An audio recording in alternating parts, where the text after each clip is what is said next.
Daniel here for Tabletop for One. Happy New Year, and welcome to my top 10 list of games to start off the new year.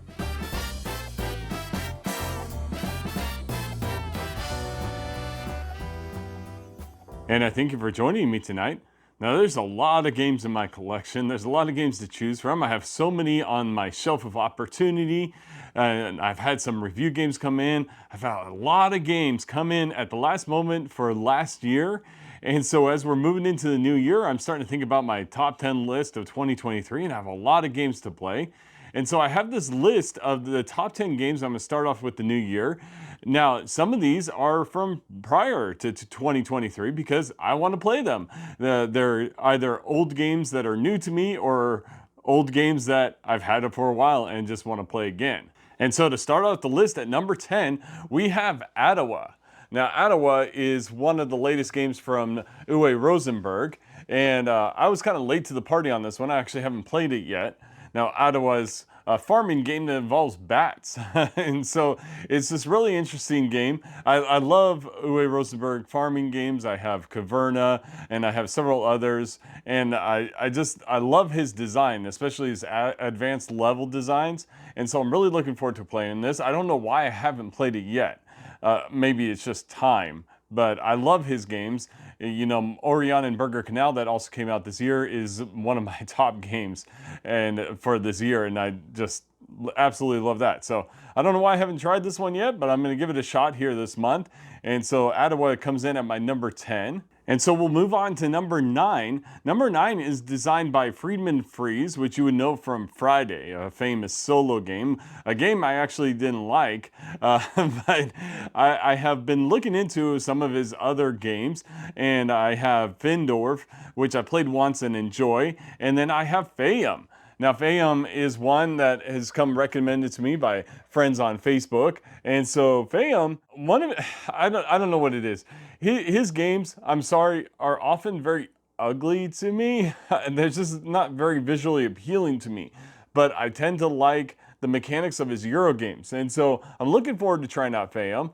I'm not sure if I'm going to like it or not, but it's worth a shot. I think I got it for relatively inexpensive because I got it used. And so, yeah, I'm looking forward to trying this out. You have to let me know if you've played it and let me know how it is. But we'll see when I give it a shot here. But let's move on to number 8. And this is the first review copy on my list.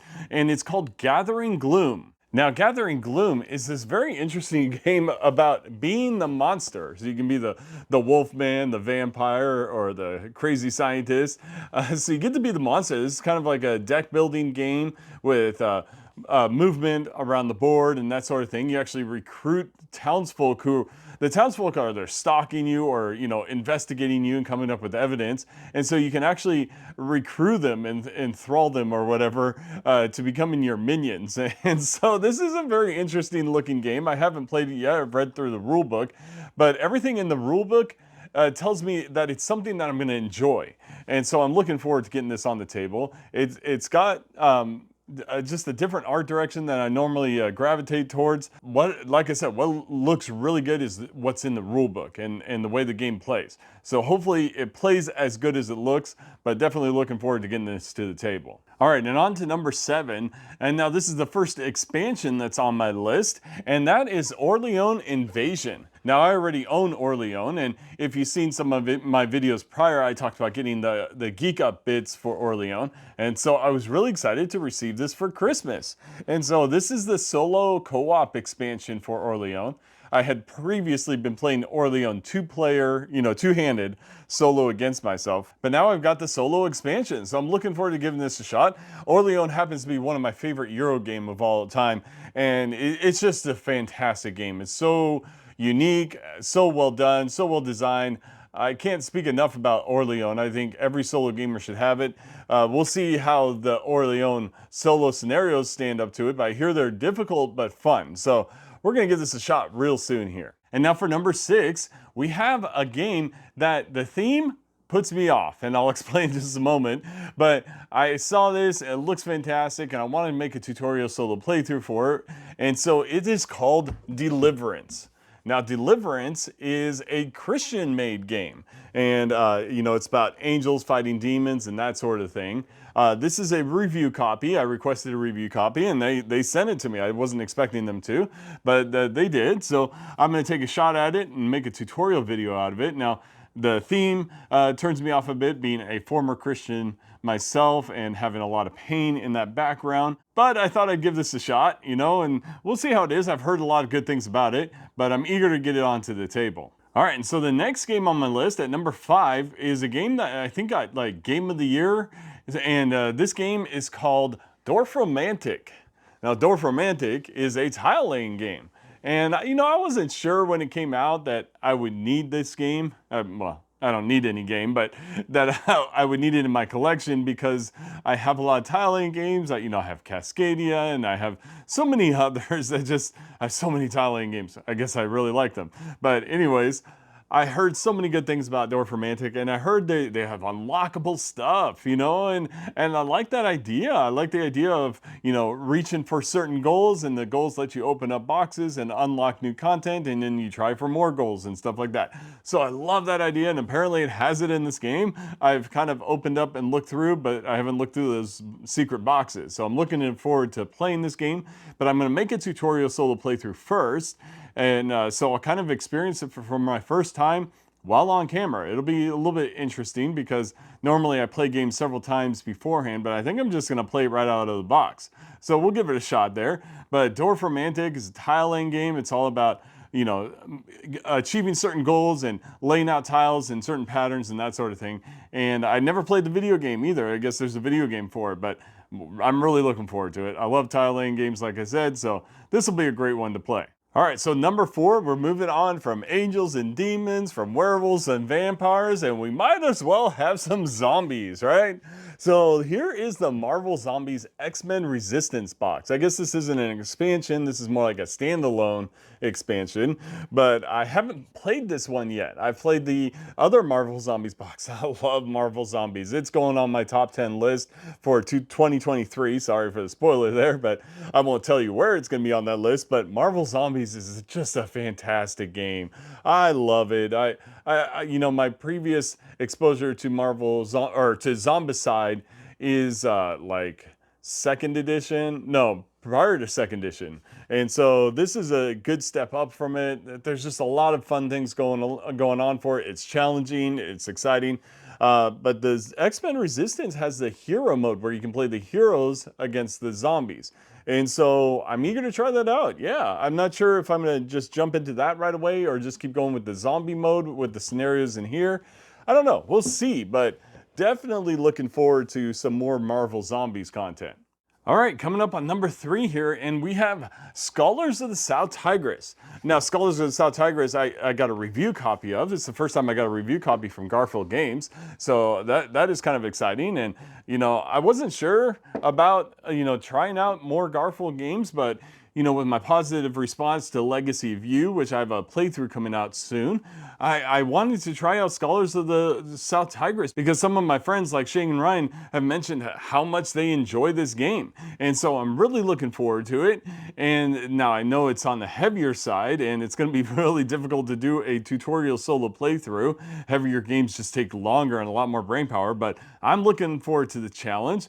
We'll just see if it fits on the table here. That'll probably be the bigger challenge. But yeah, Scholars of the South Tigris, the latest offering from Garfield Games, and I hear is one of their best games ever. So definitely looking forward to getting it to the table, and it will be on the table this month. All right, here we are at number 2 on the list, and for this one we have Darwin's Journey. Now, Darwin's Journey is a Kickstarter from way back, and I got early this last year, and I never brought it to the table. I don't know why. Maybe I felt a little overwhelmed by all the moving parts and it looked more complicated than maybe it really is, because I've heard so much good things about this game, especially with the expansion, which I have the expansion. This is the collector's edition.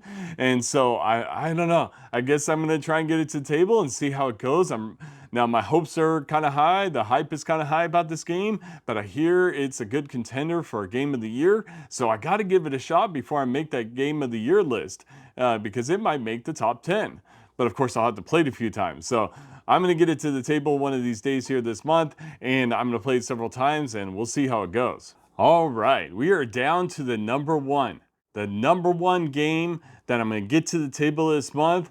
It's already on my learning table. I have another table in the other room, which I use for learning games, and I have it on the table, and I can't wait to play it again. The impressions I got from my first plays of this game make me think that it is going to be the best game of 2024. Now, I know I already got it. I got it at the end of December, but most people are going to get it in 2024. So it is not going to make my top 10 list for 2023. I think it's fair to push it into 2024. And I apologize to Herman Luttman, but your game is going to have to wait to get the game of the year until next year. But that is for Plum Island Horror. Plum Island Horror, oh my goodness. This game is so good. This game is fantastic. This game, I would be happy playing like 50 times in a row. This game is so well done, has so many layers to it. It is this fantastic zombie survival tower defense kind of game. So you have this map of Plum Island where you have 6 lanes by which the zombies are going to be traveling down these lanes. You have citizens in distress all over the board, and you're trying to rescue them. You control 2 factions, or you can control 3 or 4 if you want, but I highly recommend just 2 just because of how much brain power it takes. But you get 5 people in each of those factions. Each of those 5 people have their own unique powers, so they all have asymmetric powers along with the normal actions that they can do. It's an action economy game where you're only getting so many actions per turn, and you can do all sorts of things, but you have to figure out which is the best priority. Where do I move? Where do I attack? When do I do these things? Also, you have these follow actions that you can do, where if one faction is acting for the turn, the other faction can follow with an action. And if you do so, you have to draw from the event deck, and the event deck's not good. The event deck's a bad thing. Actually, you draw from the fate deck, which tells you if you draw from the event deck. So it's like this, this chance. Do I take that extra action and then maybe draw from the event deck if the fate goes against me, or do I hope that it doesn't? And so I've had some times where I did those extra follow actions and it didn't go against me. I'm sorry, I'm going off on too much here. I have so many good things to say about this game.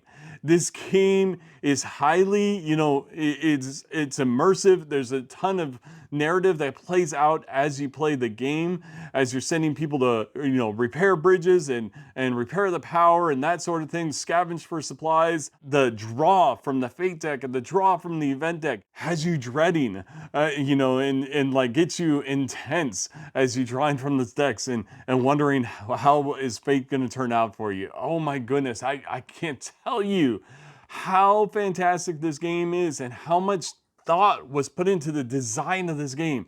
It blows my mind. I'm sorry. I am so excited about this game. I cannot wait to see it hit the tables and other solo gamers.